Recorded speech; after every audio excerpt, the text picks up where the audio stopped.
दर्द भरी यादों का बक्सा। सुनीला बहन, भाई साहब के जाने का दुख क्या कम था जो अपने बेटे भी आपसे दूर जा रहे हैं।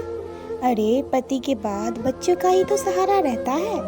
आपका एक बेटा पहले भी विदेश चला गया, बताओ, पढ़ने गया था, घर गृहस्थी बसा ली और लौटा भी कब, जब पिता ने आंखें मूंद ली।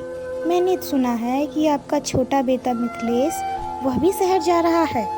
क्या आप यहाँ अकेली रहेंगी? कैसे कटेगा आपका बुढ़ापा? क्या फ़ायदा ऐसी औलादों का जो बुढ़ापे का सहारा न बन सके। सुनीला जी की पड़ोसन कमला जी उनसे बोली। दूसरी पड़ोसन बोली, सुनीला बहन, क्या बड़ा बेटा परिवार को लेकर नहीं आया? कमला जी बोली, अरे आता तो हमें दिखाई नहीं देता।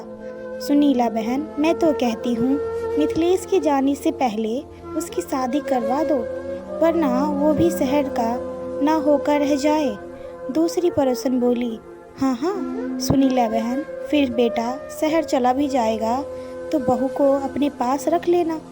कमला जी बोली, अरे कौन बीवी को छोड़कर शहर में अकेले रहता है, फिर भी कम से कम माँ की खोज खबर तो लेता रहेगा। सब अफसोस जता कर चली गई। मनुप्रांत पिता के लिए अपनी आखिरी जिम्मेदारी निभाते हुए उनका बड़ा बेटा दूसरे ही दिन वापस विदेश जाने लगा।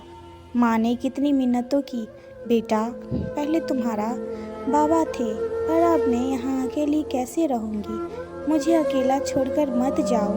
बेटे ने अपने परिवार और अपने काम की दुहाई दी और पीछे मुड़कर भी नहीं देखा और चला गया। सुनीला जी तो पहले ही उसे संतोष कर चुकी थी, पर जब वो अपने पिता के क्रियाक्रम में आया तो माँ को एक आस लगी जो उसने बेरहमी से तोड़ दी।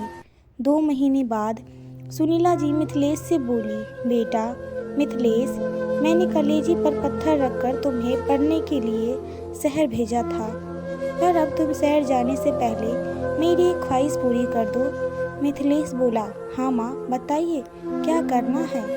सुनीला जी बोली, मैं चाहती हूँ तुम शादी कर लो। ऐसा ना हो कि अपने भाई की तरह तुम भी। मिथिलेश अपने भाई के व्यवहार के कारण अपनी माँ को और दुख नहीं देना चाहता था। उसके माँ की पसंद की लड़की सुनीला से शादी कर ली। करीब 15 दिन बाद मिथिलेश बोला, माँ अब मुझे शहर जाना होगा, वरना ये नौकरी मेरे हाथ से चली जाएगी।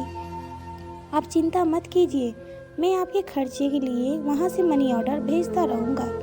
पहले एक बार अपनी गृहस्थी बसा लूँ, फिर आपको भी बुला लूँगा। सुनीला जी बोली, तो क्या बहू भी तुम्हारे साथ चली जाएगी? मिथिलेश बोला, हाँ अब वहाँ ये नहीं जाएगी तो मेरे लिए रोटी कौन बनाएगा? शहर का खाना भी बहुत महंगा हो जाता है, तो इसे तो मेरे साथ जाना ही होगा। बेटे के सुख में उन्होंने अपना सुख देखा और बेटे बहू को नम आँखों से विदा कर दिया। समय बीता, सुनीला जी अकेले पुरानी यादों को याद करके मुस्कुराती, आँखों से आंसू बहा लेती।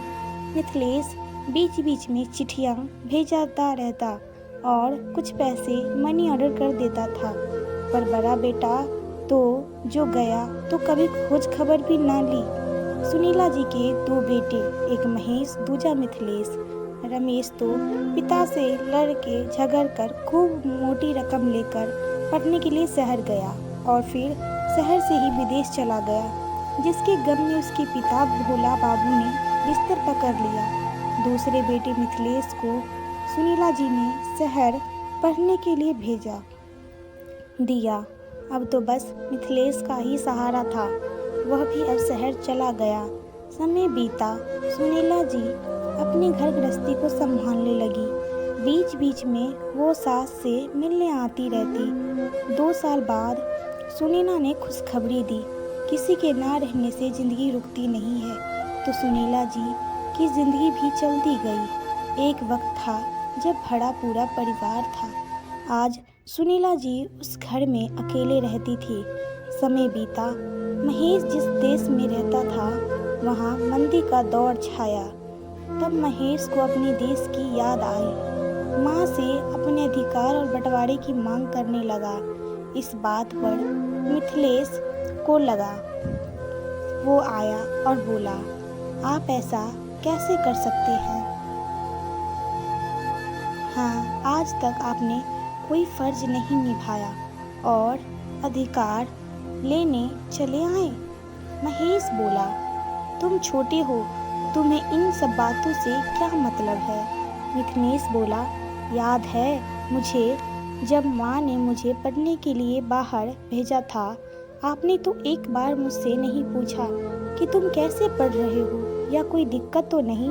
आपकी वजह से बाबूजी ने बिस्तर पकड़ ली और इस दुनिया से चले गए। उनके जाने के बाद भी आपको ना मेरा ख्याल आया।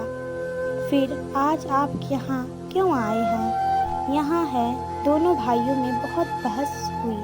सुनीला जी बोली, किसे क्या मिलेगा नहीं मिलेगा ये मेरा फैसला होगा। तो जो आज तक फर्ज निभाता आया वही अधिकारी भी पाएगा।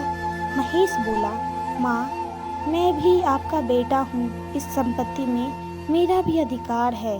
बक्से में ताला लगाकर गले में चाबी टांग लेने से आप मुझसे छुपा नहीं लेंगी। आपके मिथिलेश की पढ़ाई पर भी खर्चा किया, फिर आप उसे सब कुछ कैसे दे सकती है? अगर इसका अगला पार्ट सुनना है तो प्लीज़ हमें कमेंट करके बताएं। कहानी पसंद आए तो प्लीज़ चैनल को लाइक शेयर एंड सब्सक्राइब करें। बेल आइकन को दबाना ना भूलें ताकि हम जब भी कहानी अपलोड करें उसकी नोटिफिकेशन आपको जल्दी से जल्दी मिले। कहानी सुनने के